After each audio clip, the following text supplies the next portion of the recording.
आइए हम वैदिक सभ्यता, जिसको भारतीय संस्कृति कहते हैं, जिसको गॉस्पेल्स लॉ कहते हैं,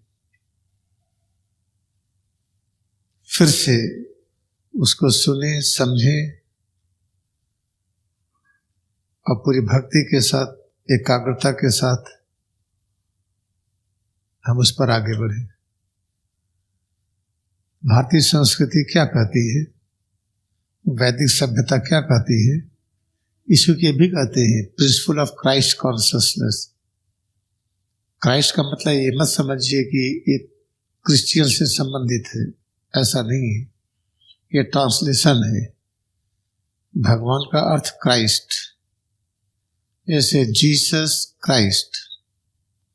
जीसस कोई था जो ध्यान करके अनुभव किया, उसके और परमात्मा के बीच में दूरी नहीं, तो जीसस को क्राइस्ट कहा गया। जैसे कोई एक आदमी है, ये है, इसको मेडिकल साइंस का नॉलेज दिया गया है,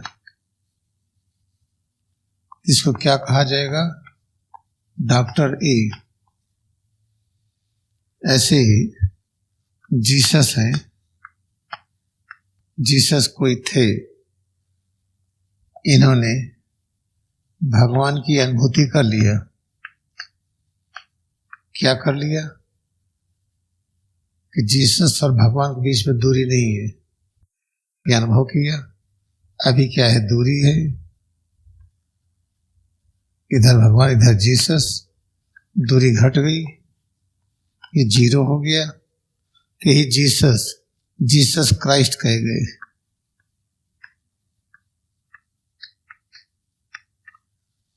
इसी भगवान को क्राइस्ट कहते हैं। जैसे आप कहते हैं भारतीय संस्कृति अपनाए, तो क्या अंग्रेजी छोड़ देंगे? नहीं छोड़ पाएंगे। भारतीय संस्कृति का अर्थ है ज्ञान, चाहे अंग्रेजी में बोलते हो, हिंदी में या किसी भाषा में। ज्ञान क्या है? ज्ञान का एक ही अर्थ है, जिसको सत्य कहते हैं। इसे सत्य को ज्ञान कहते हैं, और सत्य का एक ही अर्थ है अमरता। इसी अमरता को सत्य कहते हैं, इमॉर्टलिटी।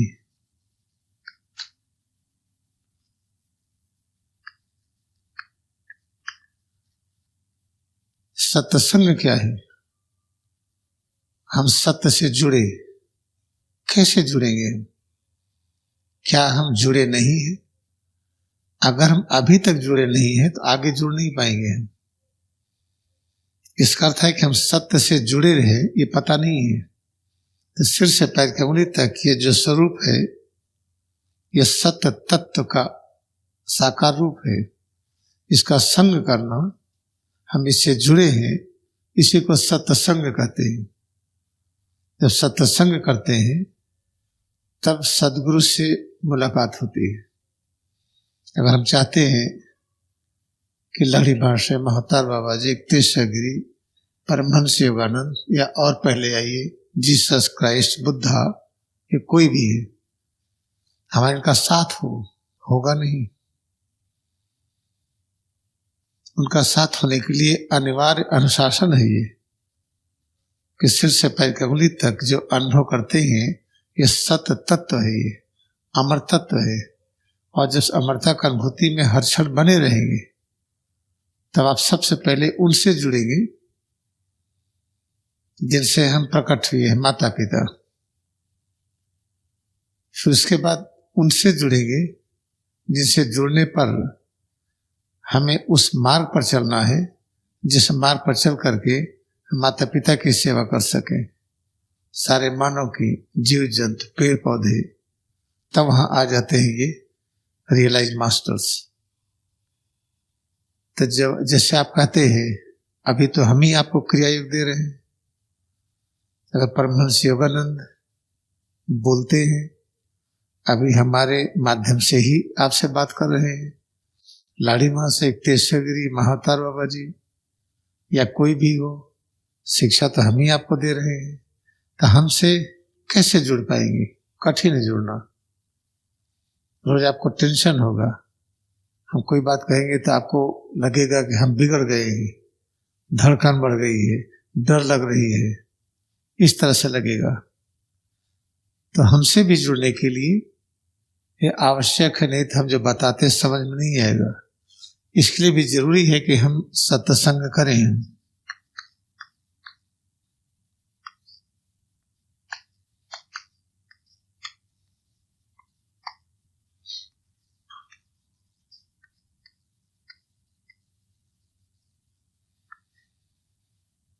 सत्संग बड़ा आसान है, सिर से पैर की उंगली तक अमरता कर्म होती है। हर काम करते ही, चाहे देख रहे हो या सुन रहे हो, गंध और स्वाद की अनुभूति हो, पैरों से चलते हो, हाथ से चलते हो, पीठ, पेट, सीना, गला, चेहरा, सिर, ये सब से चलते हो, तो हर कर्म करते हुए हम सत्संग से जुड़े रहे। प्रत्येक अनुभूति को अमरता का अनुभूति कहते रहे, तो हमारा मन लगा रहे, तब आपको समझ में आएगा ये क्रिया योग क्या है। इसके पहले समझ में नहीं आएगा। तो क्रिया योग को समझने के लिए ये जरूरी है।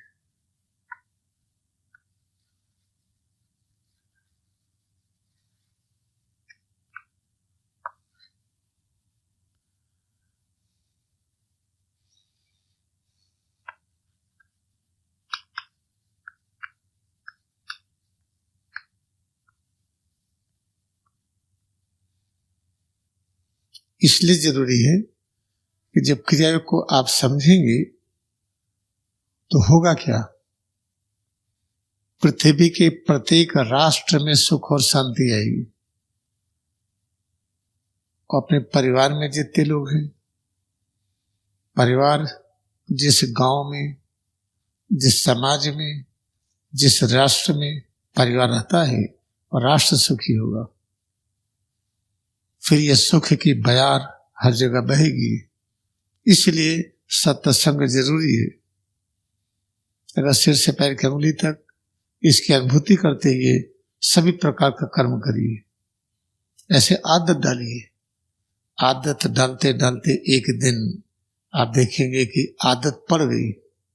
जब आदत पड़ जाएगी तब कौन सा ज्ञान होगा, तब एक ज्ञान ये प्रकट होगा जिसको कहते हैं नेति नेति।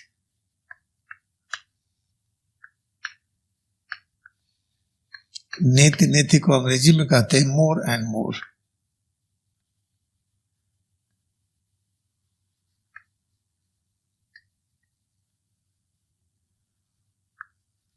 मोर एंड मोर का मतलब कि जो हम जानते हैं इतना ही नहीं है, और है। फिर ये नहीं कहेंगे कि हमें सब आ गया।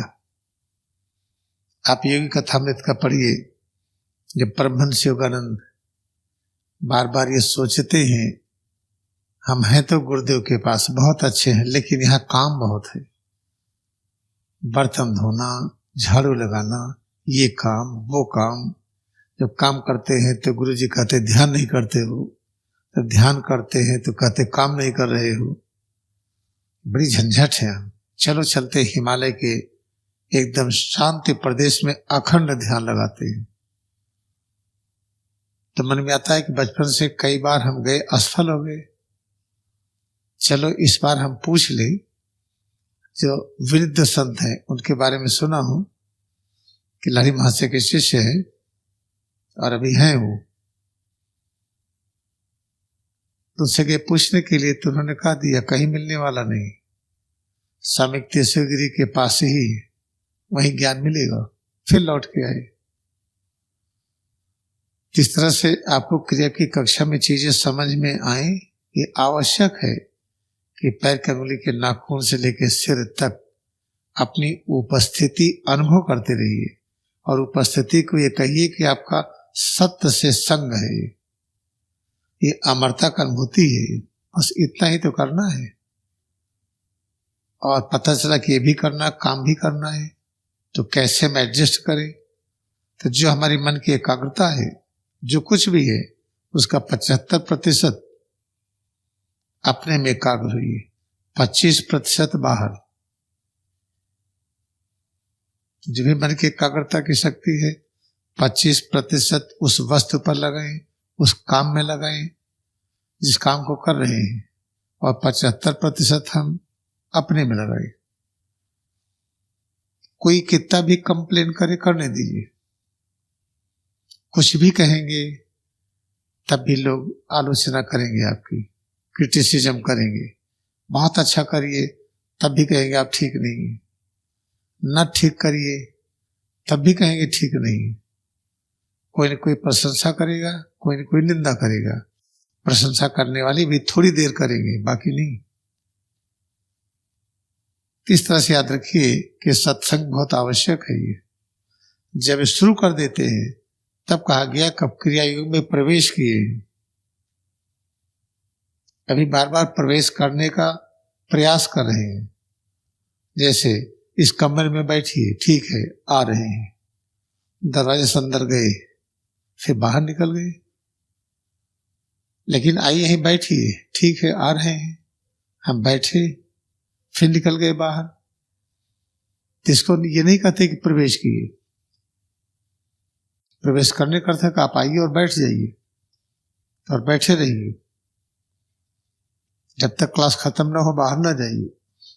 ऐसे क्रिया युग में प्रवेश करने के लिए ये आवश्यक है कि सिर से पैर की उंगली तक इसकी अनुभूति में बने रहिए। इस अनुभूति को अमरता का अनुभूति कहते रहिए। तभी तो नहीं कर पा रहे हैं, तभी प्रवेश ही नहीं किए हैं। प्रवेश करने का प्रयत्न कर रहे हैं।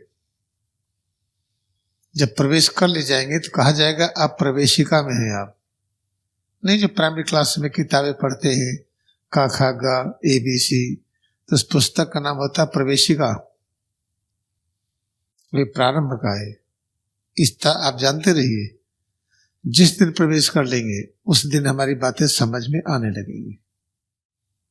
इस तरह से याद रखिए कि आप यहाँ रहिए, आपके लिए सब घर बनाए हैं, रहने के लिए जगह है। दिन रात मेहनत आपके लिए करते हैं क्योंकि आप अपने हैं। ऐसा कोई हम आपके ऊपर दया नहीं करते हैं, आप सब अपने, इसलिए हम करते हैं। लेकिन अगर यहाँ के नियमों में न रह सकिए तो इतनी कृपा करिए कि यहाँ न रहिए, रहिए बाहर, क्लास में आइए, चले जाइए। याद रखिए, अभ्यास करिए। अभ्यास कोई दिक्कत हो तो हमसे बात कर लीजिए, टाइम मांगिए लिख करके, स्पेशली हम देंगे आपको टाइम। ये था आज का अभ्यास। आइए आपको कुछ मिनट प्रैक्टिस देते हैं।